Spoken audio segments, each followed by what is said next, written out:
Hi, welcome to the Bookish Quilter, where we talk about quilts and we talk about books. My name is Barbara, and today we're going to talk about this block. We're not going to reinvent the wheel. This is a simple quilt that we're making for National Quilters Day 2024.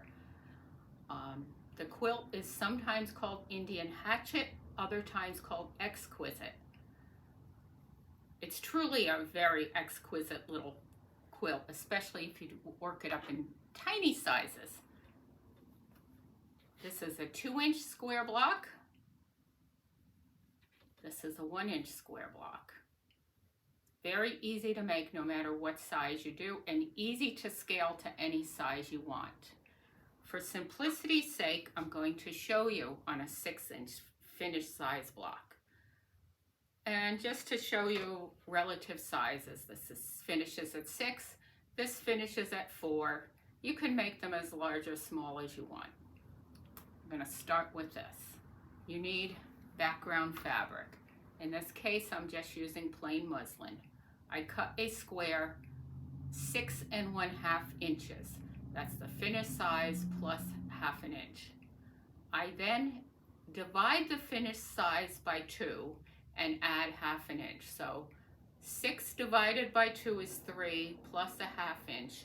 I need to cut 2 squares 3 1/2 inches.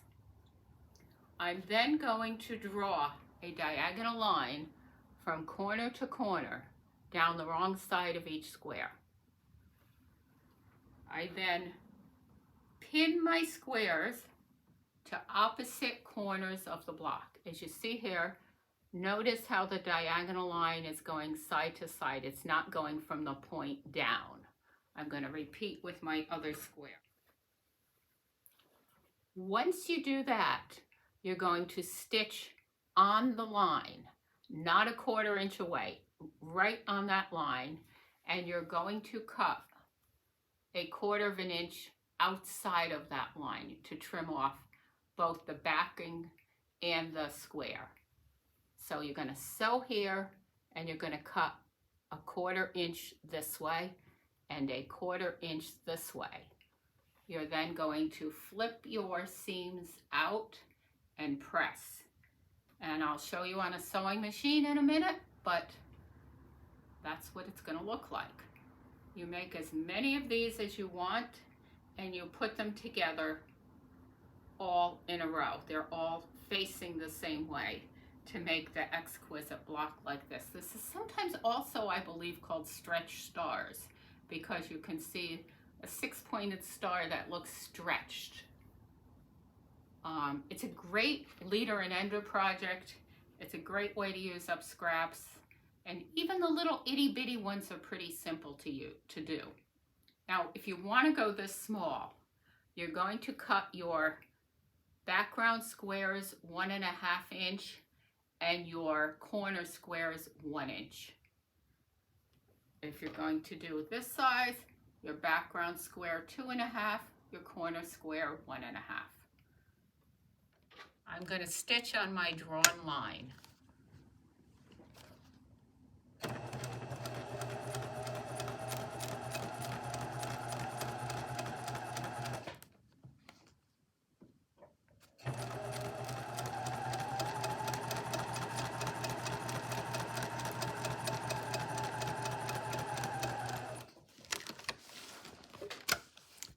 And I'm going to stitch on my second drawn line.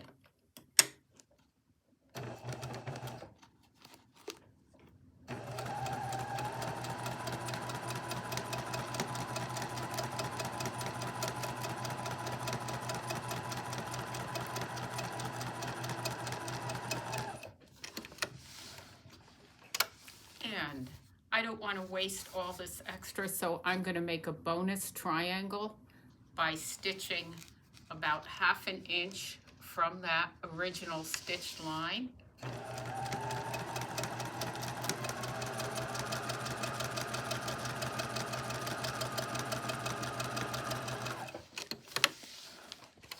And I'm going to do it on this side.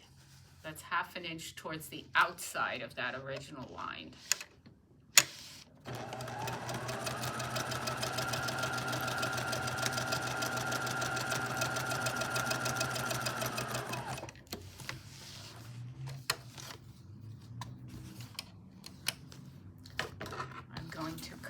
between the lines.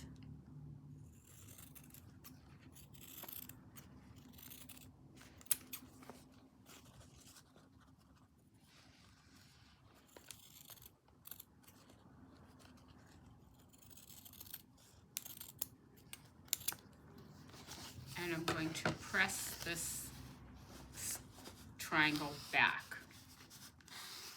I'm just going to finger press it for now, but I'll press it with an iron later. There's my blocks. And I have 2 bonus triangles to go into a scrap bin for a later project. And I'll trim those up. I don't know what size they finish at, but we'll square them up to something later. Today's book is going to be a quilting book. It's one of my favorite quilting books. It's Ginny Byer's Quilt Making by Hand. If you do any hand piecing or hand quilting at all, this is a wonderful reference to have in your library. Ginny Byer has retired from the quilting industry. I don't know if the book is still in print, but if you can get your hands on a copy, do. She takes you through hand quilting from the very basics to making elaborate quilts like the cover quilt. She walks you through matching seams, matching 4 seams together, matching 6 points, matching 8 points, doing curved piecing. It's just a really, really great reference. So again, Ginny Byer, Quilt Making by Hand. I hope you like this really quickie video. I thought of it last night. I said I've got to put something up for National Quilting Day. I'm going to be at a quilting in my town, and hopefully I'll have some quilting to show you next week. But have a great time. Happy quilting. If you like this video, like, subscribe, comment, and I'll see you next time. Have a great day.